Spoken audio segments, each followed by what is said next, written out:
Could the Oklahoma Sooners land another former five-star?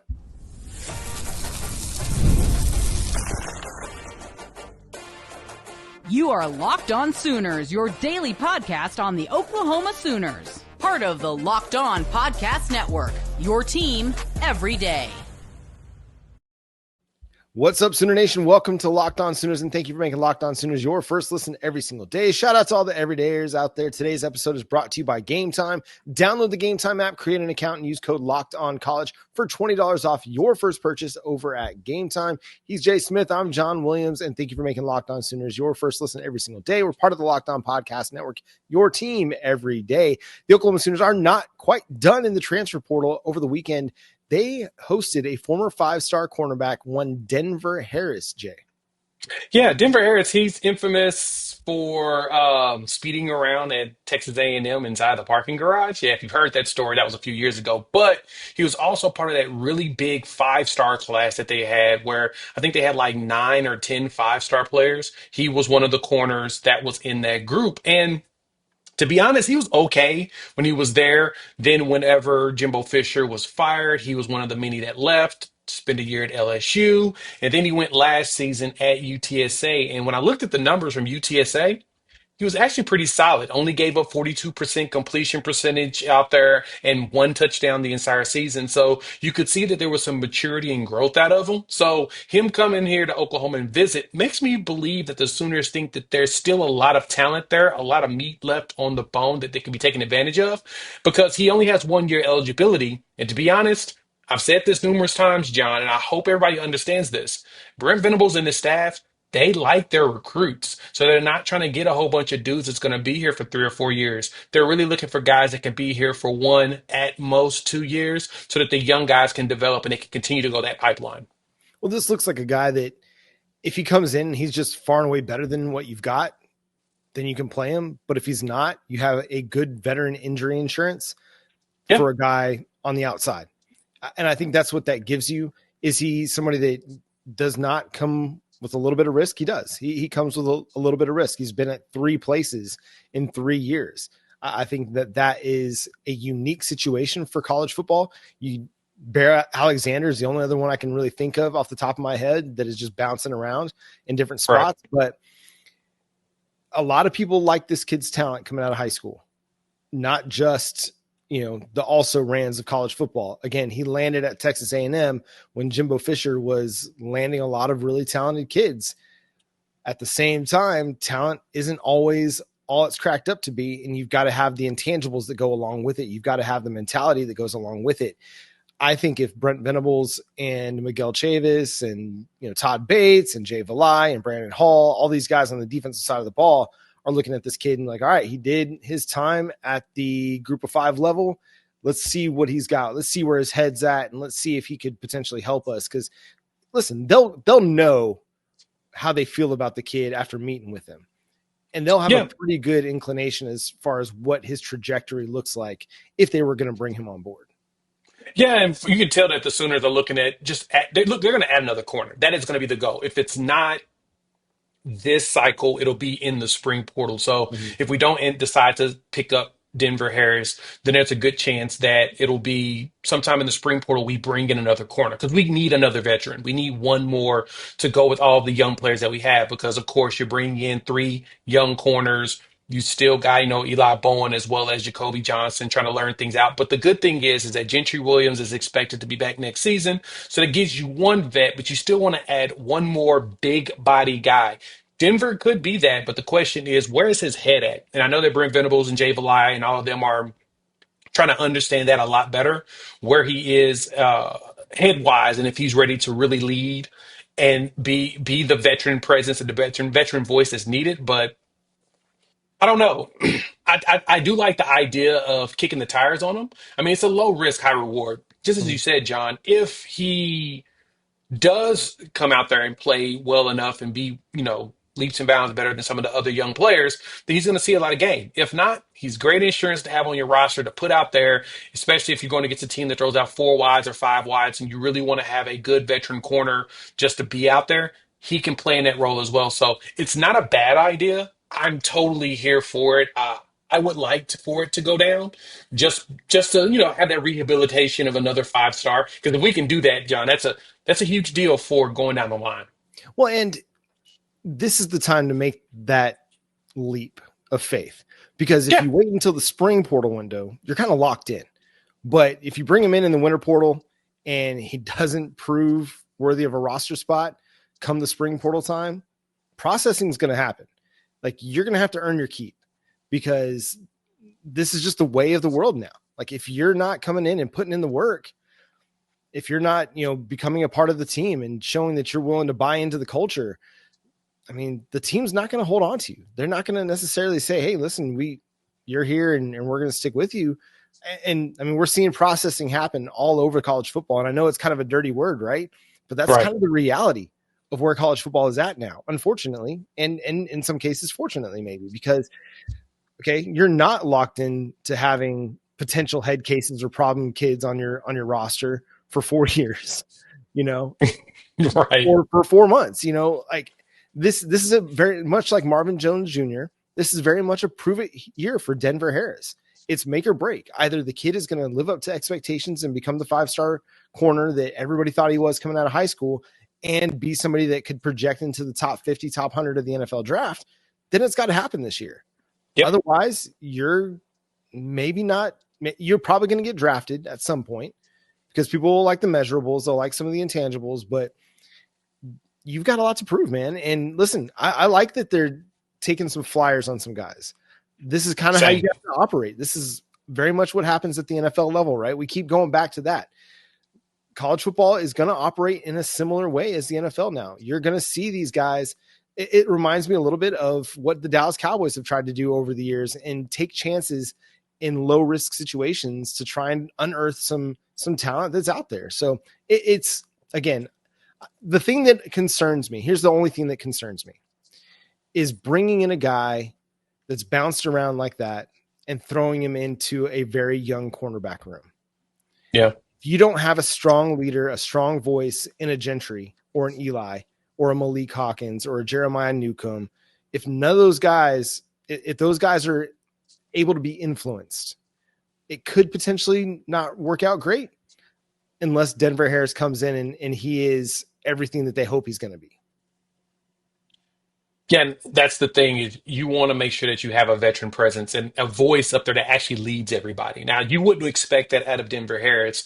You would expect him to be able to come in and basically fall in line, make sure that he's, keeping his nose clean and doing what he's supposed to do because of all of his history, right? He has a storied history of things. So for the Sooners, if this is going to work out for them, they got to make sure that they have relayed that, in which I think that that's probably the evaluation process now with him. It's determining if he is really on the straight and narrow from everything. I mean, UTSA looked like he had a really good year, and he was really focused on playing ball and getting back to that status, like you mentioned, of 5-star that should be drafted in the top 50, top 100. This is a great opportunity for him to show, no, I'm there and I really want to go to the pros.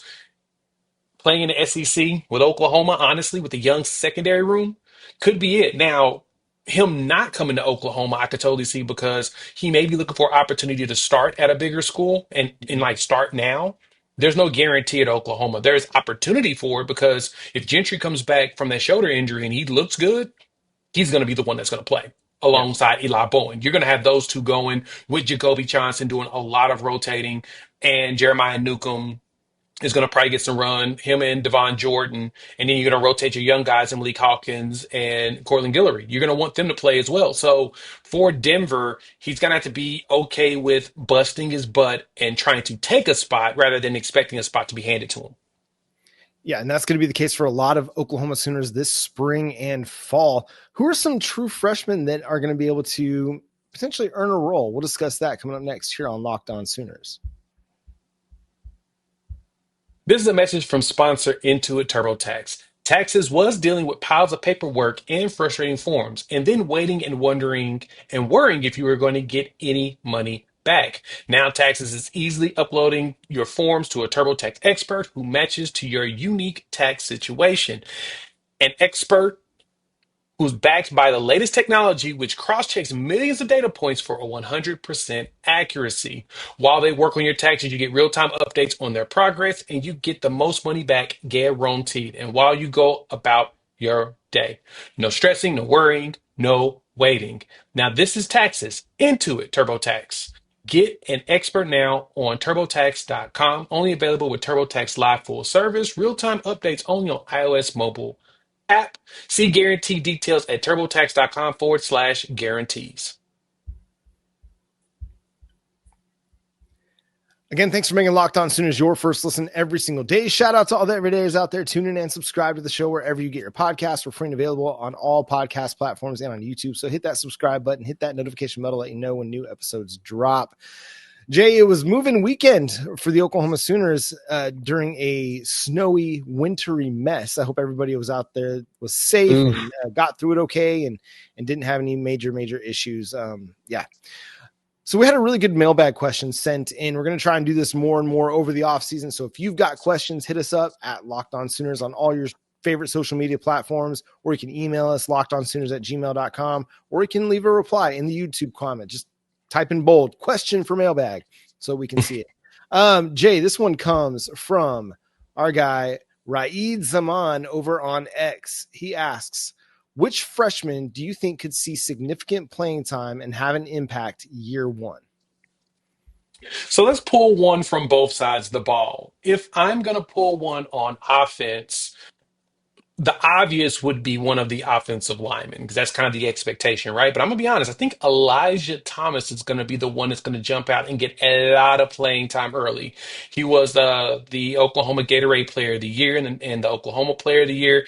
The kid is good, special, super athletic, great in space. All you got to do is get the ball in his hands. He's going to make something happen. I think that's going to help him propel himself as a true freshman into a lot of playing time and potentially a starting role at some point. You may be able to get something close to a Jeremiah Smith type situation with him with his athleticism. And there's not hyperbole. I watched him play at Chakota. Kid can ball. So I think if Emmett Jones can get that going, that'll really help with my Emmett Jones Needs a Raise campaign that I've been doing for years. I've gotten him a few raises. I would like to get him more. So I need him to get one of these young players out there to show out. But I think Elijah Thomas is my offensive player. Who you got, John? Man, my brain wants me to go with one of the offensive tackles, Ryan Foje or Michael Fasusi. Yep. And I want to lean Foje, but I'm going to go off the beaten path here. And I'm going to say Owen Hollenbeck. Ooh. And I know that seems really crazy to project a true freshman to play a lot of snaps as a center early in his career. Maybe. Listen, the dude is strong. The dude knows how to play with leverage. He has impressed. And I just think that, I don't know. If there's one guy I think that could come in and earn snaps right away along the offensive line, I think that could be the guy. Because again, he can play both guard positions. He can play interior. He can play center. And listen, I like Troy Everett. I appreciate the work that he's put in. At the same time, I don't think he's, somebody that isn't replaceable along the offensive line. Now you want that leader out there. You expect him to be out there. He's going to start for you. At the same time, if Owen Hollenbeck comes in and just blows him away, it wouldn't surprise me to see them start to work him up the depth chart. Again, he plays offensive line, he's a wrestler in high school. Power lifter. Yeah. Strong dude. Now, for a not off the beaten path one, give me Ryan Foje. Yeah, it's funny. I think I lean a little bit more Foje over Fasusi, and it's not that I don't believe that Fasusi is going to live up to the 5-star stats that he is. I really think he does. And I think at some point he works his way into the starting lineup over the next year, probably sometime this season, because I think that he's just that talented. But Foje comes with an additional edge. With the way that he propelled up, because Fasusi was always roughly one of your top 5 tackles in the country on every recruiting board, just about as soon as they started to do the 25 classes. Foje came in as a 3-star. I remember doing a video on him when he committed, John, and the comment section was losing their mind. Oh, 3-star you, here we go, doing this again, blah, blah, blah. I was like, no, y'all, I don't think y'all understand. this is something different. He's got the exact size of him and Fasusi are the same size. They both got the same great movement. They're both fluid. They've got great leverage. And I think Foje just needs to polish himself a little bit more. And then boom, he propelled to a top 10 tackle in the country with ease, top 100 player. And it was like, okay, how do you go from the 400s and you just fly up into the top 100? That means you got talent and people just didn't notice it. When they Mhm. started seeing it and seeing it in camps, John, changed the game. So I think Bill Bedenbaugh found himself a big time diamond in the rough with that one. So I totally agree with you there. Well, and just one more thing on Foje, like you're seeing the potential because this week at the All American Bowl that he participated in, he played all three positions along the offensive line: offensive tackle, guard, and center, showing Yep. that Bill Bedenbaugh flexibility that he's going to be able to offer. So there's potentially he could play significant snaps at any number of offensive line spots. Yeah. And that's the most important thing about Bill Bedenbaugh is that he makes sure his linemen know how to play every position just in case. That's why the guys at the league like him because all of his guys are roughly plug and play guys. In an emergency situation, psh, you play Bill Beanbo, perfect. Get your butt in there and play guard real quick. I need you to Yeah. play center for this couple of snaps. That's what they look for. They like that capabilities because I've heard that tackles can move down in interior, but it's hard to get guard interior guys to go to the outside. Mhm. It's just like a difference in skill set or whatnot. But with Bill Beatonbow, he's making it to where all of them can do that. When I'm looking at defense, though, because it says moving weekend, if I'm looking at defense as far as a young player goes, John, think Malik Hawkins or Tristan Haynes are going to find a way out there to play corner. I just think one of those two are going to just stand out and be that good. They both got the size. I think that Tristan needs to gain a little bit more weight, but Malik's already there. He's already got the size. He's probably going to be close to almost 200 by the time he gets here. Probably stay in the 180, 190 range, but a spring with Schmitty, both of them going to be nice and strong. And Tristan is just really good with his angles and the way that he can defend at corner, yeah, one of those two are going to probably find a way to get on the field. Yeah, and I think defense is a really hard spot just because you are pretty deep. Corner is about the Hmm. place where you don't necessarily feel the best because you just got a lot of young guys. And so that creates opportunity for some of those younger corners to move up the depth chart pretty rapidly, like Eli Yeah. Bowen did. So wouldn't be surprising at all to see that. I think the guy I'm kind of leaning toward is similar to why you thought about Ryan Foje just playing with an edge, playing with a chip on his shoulder. That's Marion Robinson. Like I think that's a Yeah. dude that I think he feels like he's still got a lot to prove. Where I think it was Rivals that really shot him up their recruiting rankings, while others weren't so high on him. I think that's a guy that, even though safety is very, very deep, I think that's a guy that could play some significant snaps for you, or at least push for a lot of special team snaps at the very least. Do similar to what Reggie Early. Powers and Jaden Hardy and Michael Boganowski did this year, where they find a role for him on teams because his athleticism is so good, his physicality, his demeanor is what they're looking for on those teams units. And again, hey, if you only play special teams as a true freshman, but you play a lot of special teams as a true freshman, that says a That's a lot good about thing. what the coaching staff thinks of you and your trajectory with the program, because they don't just put anybody out there on teams. You gotta earn a spot out there on teams. So those are kind of the two guys. And then another one just kind of off the beaten path here, and Alexander Shield Knight, a dude with just really good athleticism and size. I don't think he will, but I don't know. There's just something about that kid that, again, just flying under the radar, and he's got the size, he's got the athleticism. I could see maybe finding some snaps for him. I don't think he plays this year, so I'm correct. He got injured in the last game of the season in high Oh, school, and I dang. think How did that I miss he's that? done for the year. Well, So never mind. I don't think he has a chance. But Oh, Men I in Black totally get what zap you that. mean. Right there. No, but I think one name though, Trent Wilson, Yep. DT, because he shot up. He was MVP at one of the camps last year, and yeah, he's one that definitely shot up as well. He's the lone defensive lineman we took in this last class, so we're gonna have to definitely load up for more in 26 as well as in the portal. Get a young. That's probably where you want to go find yourself a young player that's got about 3 or 4 years of eligibility. We were trying for a few, so we'll see what that looks like, but having him Yeah, I think that he is he's one that could be one of the big shockers as well. But with it being move-in weekend, there was a picture that was posted. Emmett Jones was with all the wide receivers that are all the new 6 wide receivers that we added from the 2 recruits as well as the 4 transfers. Shout out to Stoops Bros. They posted with actual names on top of it so you can actually identify them. And John, move-in weekend, I'm pretty excited.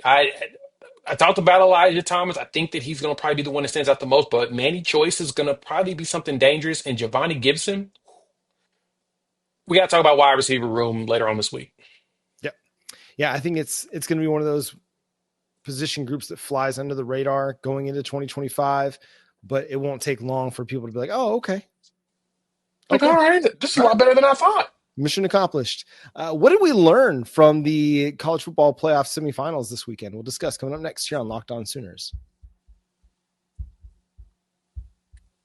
Today's episode is also brought to you by GameTime. If you've been attending the new 12-team college football playoff, it's an incredible experience.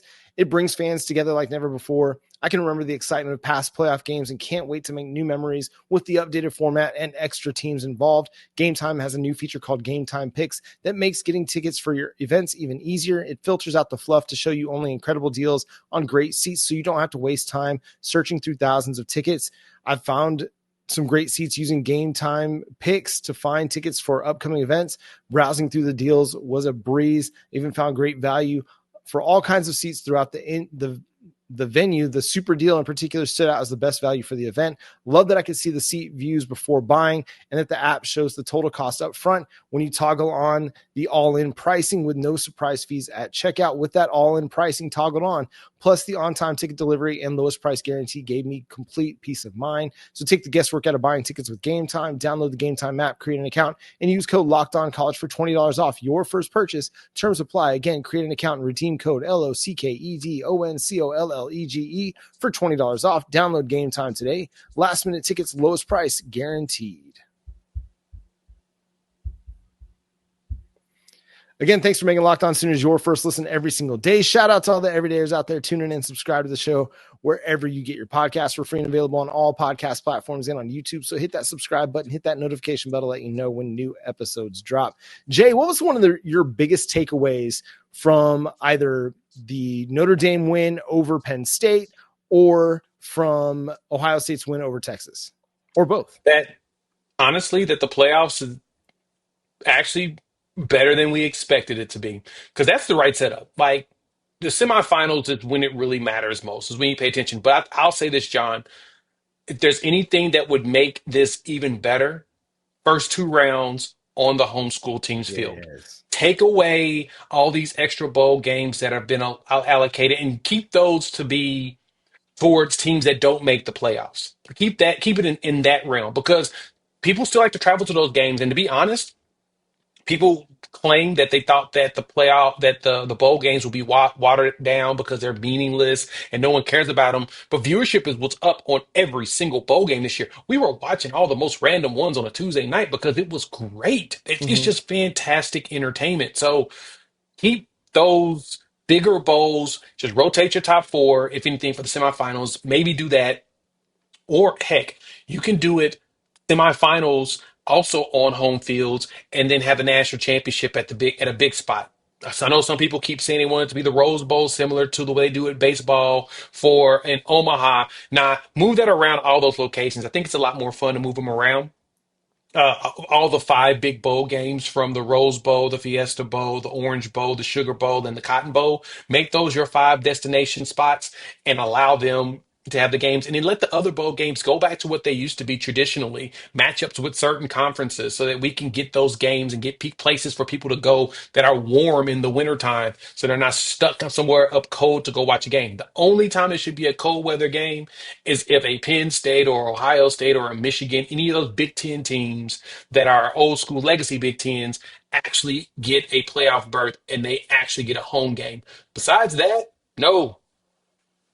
Put it on the home field. That's the thing that I probably saw that jumped out to me the most, that I would prefer going forward. What's a couple of things that you really appreciated about the college football playoffs? Well, so just to touch on the Rose Bowl thing, like the reason Omaha gets to host the College World Series or it stays in one spot is because you're Or Oklahoma bringing City with 8 softball. teams, and same with softball. You're bringing 8 teams, whereas with the Rose Bowl or the national championship game, it's 2 teams, and it's one game as opposed to 2 weeks of games with the College World Series and Women's College World Series. So to me, the comparisons are apples and pineapples. Like, it's not even the same thing at all. And also, Southern California is terrible to drive in, travel to. It's not a great audience for college. The venue's amazing, though. The Rose It's Bowl's great. amazing. The Rose Bowl is fantastic, but But it also, should be rotated. how are you going to reward a media market with the national championship game every single year that can barely support USC football and UCLA football? That does not make sense to me. But that's a rant for another day.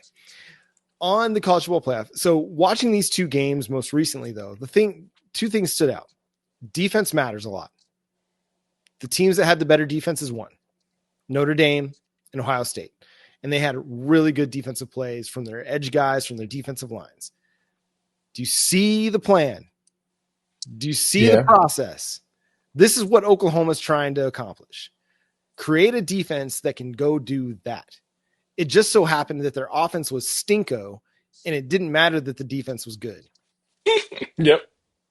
It's crazy, John, to even think about that, because the whole conversation that we've been hearing over the last I'd say 7 days, and I think we've seen this even in not only social media but also in our comment section on my channel. Everybody's asking, okay, you guys keep talking about defense, but what about the offensive guys? Did y'all not watch these playoffs? Because all of these games were really focused on defense. These offenses were barely moving. They weren't able I mean, some of them were basically just chipping away nonstop. Even though different than watching the Buccaneers play against the Washington Commanders not too long ago, it was chipping away offensively. And heck, I think Tampa Bay had like 2 drives the entire second half because, Washington held the ball for so long. That same thing in here in the college football playoffs. You're seeing that these defenses are forcing these teams to get rid of the ball, and the offenses are trying to find ways to slowly just grind out. Not There was a couple of big plays here or there, but for the most part, it was a lot of grinding the entire game. And so, if you got yourself a really good defense that can force these teams to punt on a regular basis, all you need is a competent offense to move the chains on a regular basis. And what's what we're trying to build. John Mateer can do that. Honestly, I think he do it by himself. He's built for that. We saw Jaden Daniels come from Arizona State and go to LSU and do that. Heck, he won the Heisman from it. I'm not saying John Mateer is going to win it, John. I'm not saying it, Sooner fans. I'm not saying he's going to. But I'm telling you, if he puts up a similar performance that he did at Washington State, at Oklahoma, those same numbers will get him put in New York. That's what will happen. He gets 44 touchdowns accounted for by himself. He will end up in New York, and Oklahoma will end up with easily a 10-2 record. So the goal here is get the offense is going to be fine. Ben Arbuckle's going to figure it out with all the young players he's got, because it's not like we recruited bad. We're just very young. We've got the talent. Now they can unlock it with a quarterback who knows how to help people get open, throw the ball, get it going. Your defense has to hold up. Out of the teams that we lost to this year, I think out of the 7 losses, 6 of those teams were ranked in the top 20 in defenses in the country. I think LSU was rated the lowest. So you look at the AZ, the 5 or 6, but their top rate defense. Tennessee's up there. Texas is up there. Bama, shockingly, was up there, right? Somehow Missouri was, but their schedule was definitely favorable for them, but they were at the lower end, them and LSU, because LSU's defense just was not up to snuff. But you're dealing with teams, John, that have really good defenses. And we were in that mix too. Top 10 in efficiency just about everywhere. We keep that going, John. We got an opportunity to really play for a playoff berth. Here's the other thing that stood out to me. Transfer quarterbacks, Riley Leonard, Will Howard, playing for national. His first time, isn't it? Maybe. I'm not sure. Yeah, because last year's wasn't. Last year was J.J. McCarthy going up against Michael Penix. Michael Penix transfer. Yeah. So that was a transfer matchup. The year before that was Stetson Bennett, and he was technically a transfer because he walked on. Yeah. So I guess he walked on, left, transferred, and transferred back. there. So he counts. Yeah. So he counts. Technically He speaking. counted the 2-year transfer there. Yeah. But you had him. But yeah, you had a few of them. This is gonna be the norm. Yeah. And what stands out about that is also you've got mobile quarterbacks, guys that can run the ball. Make plays on their own. Quinn Ewers is not Yeah. a runner. Drew Aller can, but that's not his game. Will Howard, Riley Leonard, quarterback power, quarterback draw, read option, all very much a part of those offenses that keep defenses off balance. You've got that in John Mateer. You've got a guy that can run the rock and run it very, very well. And I'm not going to sit here and say that Oklahoma has a team that's going to be able to get them to the college football playoff or even the national championship game. But if you want to find some similarities, find some ways to compare, you've got a type of quarterback that can be very effective in the playoffs and doing what you just talked about, Jay, grinding out games. Because that's what you saw Notre Dame do against Penn State down the stretch, right? They had a drive that I want to say after they got the ball back after the interception, they just grinded it away. And then once they got into Penn State territory, it was a lot of Riley Leonard power. And because they trusted him to hold on to the ball. So how important is that going to be? But the fact that you've got a quarterback in a John Mateer who can sling it, but he can also grind it away with the ground game.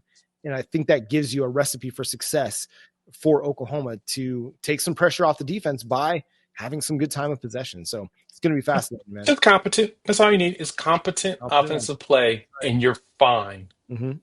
Yeah, and Mateer can do that by himself. Yeah. I mean, you got to find some playmakers on offense because Ohio State, they've got a lot of playmakers on offense, and they were able to get, Travion Henderson was able to break free for a big touchdown, but you've got to find some playmakers and you got to take advantage of those things. And you've got to have some competent play calling because Sark, my man, what are you doing? We're going to go a little long here because we got to spend a little time on Sark here because you got 1st and goal at the 2. Are you having PTSD from when Oklahoma shut you down at the goal line? Yeah. And you're just getting outside yourself, my man. Yeah. It made sense to run that toss. No, it didn't.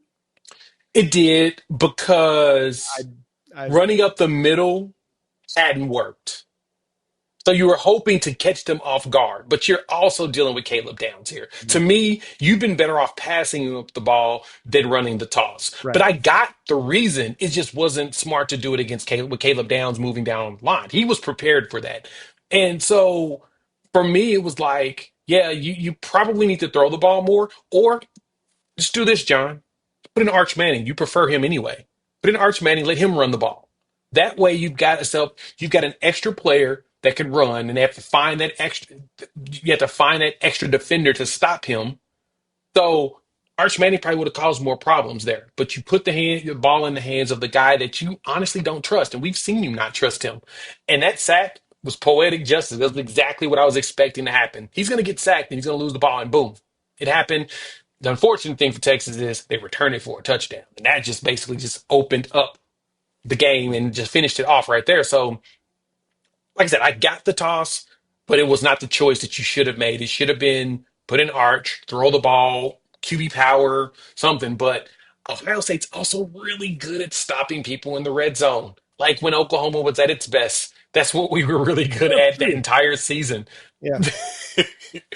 I can't do that. I hate that play call on 1st down. Like it, and there's no action to get people sucked into the middle. Nope.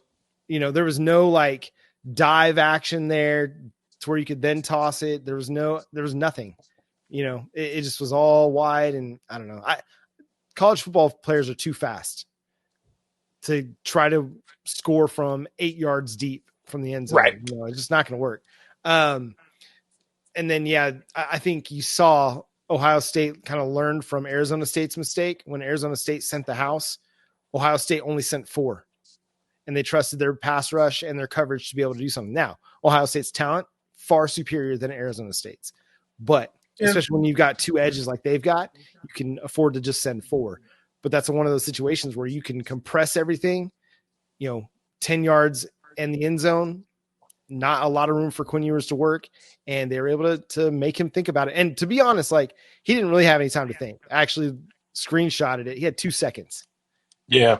2 There's seconds. no thinking there. And Jack Sawyer was in his back pocket. So as good as Texas offensive line was for a lot of the season, just absolutely fell apart in this loss. So, and it's going to be fascinating because people are already projecting Texas to be one of the best teams in the SEC next year, and they're going to be losing a lot again. We'll see if they can hold up, but that's going to do it for today's episode of Locked On Sooners. Thanks so much for tuning in, being a part of the show. Subscribe to the show wherever you get your podcasts. We're free and available on all podcast platforms and on YouTube. So hit that subscribe button and that notification bell to let you know when new episodes drop. Follow Jay at Unfair Sports. You can check out his channel over on YouTube, Unfair Sports. You can follow me at John 9 Williams and read my work covering the Sooners over at SoonersWire.com. The show is at Locked On Sooners on Facebook, Instagram, TikTok, Twitter, wherever you like to do your social media. Threads. Not quite on Blue Sky just yet, but we're getting there. We got a Pinterest account now, so tell the ladies you can subscribe to Locked On Sooners over on Pinterest as well. But until next time, he's Jay Smith. I'm John Williams. We'll talk to you then. Boomer. Owner. You said Pinterest.